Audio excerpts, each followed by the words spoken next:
Hello everybody, welcome back to my channel. If you're new here, hi, my name is Chelsey. I collect cute things, I make cute things, I sell cute things. I just really like cute things. Today's video, I'm going to show you how I made this little Shiba inspired trinket tray. So I actually made this out of air dry clay. I really enjoy making trinket trays out of air dry clay recently, just because air dry clay is a lot cheaper and you could just kind of leave it for a while and just, you know, air dry. And I just really like it, my bigger project, so I've been using it recently and yeah, I've really got along with it, and I'm just liking making trinket trays. I do actually want to make like a Sanrio one, like the Keroppi frog, but let me know if you like to see that, because it's kind of going to be in the same way, just going to paint it differently. But yeah, let me know if you want to see that, because I will make one for myself. I just don't know whether or not I'll film it. But anyway, yeah, today's video I'm going to show you how I made this little Shiba one. I might put this one in like a little giveaway, might do it on my shop or something like that, I'm not sure, but I'm going to put this aside for around about, you know, once I finish a month's worth of uploads, and I might do a little giveaway with this little guy because I think it's so cute and I think someone would really like it, and it's little heart cheeks and I don't know, just really like it.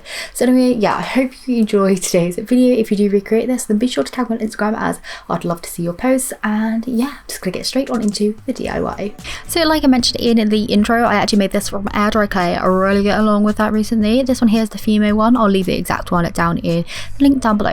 So I just rolled it out with a rolling pin just to make this nice flat surface, kind of probably around about 5, maybe 6 mil thick.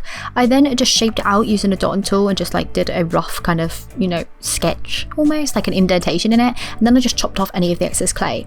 So I ended up like folding around that like indentation that I made with the dotting tool. So I like used the dotting tool kind of like a scoring mark, like indenting the clay, and then use that indent to kind of roll up the clay to make the edges. This looked really messy, but with some water and smoothing it out, it did end up really nice and smooth. And I did go in and like kind of sand it down a little bit, which you'll see in a moment. So making it really smooth at this stage isn't completely necessary, but you do want to get it as smooth as you possibly can, because this will save you time and effort when it comes to sanding.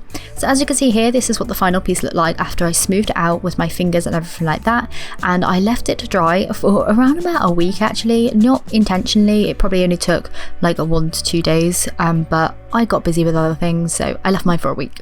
So I went back to it, and like I said, I sanded it down. I just used a nail kind of file, like buffing kind of thing, and this actually worked perfectly on the air dry clay, not too like rough to leave like marks in it and everything like that, and it just did the job perfectly. Really happy with that.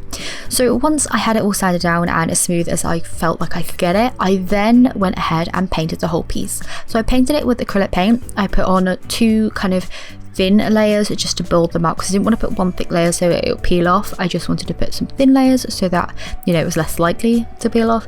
So I built up the colour with that orangey yellow shade, and then I went in and painted on the white details. So I painted on the bottom half in this white colour. Oh, white's not colour, but I painted it white, and then I painted the inside of the ears in the same way. I also added on little eyebrows, and then I painted on the eyes, the nose and the mouth of the Shiba with a Posca paint pen.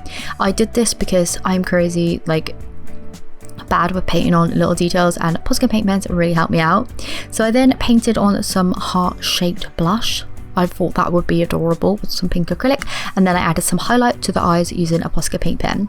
To seal all that in, I used a coat of UV resin, just pouring it on, smoothing it out with a paintbrush and curing it under my UV light.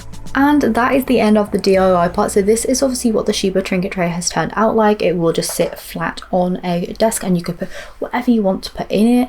I just absolutely love it. I keep trying to hide my nail because I broke my nail off this morning, but yeah, I really like this. It's super duper shiny. Like, look at that, that's that UV resin on there, and yeah, I'm really happy with how it's turned out. I didn't put glitter in this one, so it is just like a plain shiny. I do prefer my pieces with glitter in actually, so I think if I'm going to make, you know, the Keroppi one, like I said in the intro, I might put glitter on that one, because I don't know, I just like glitter on all of my pieces.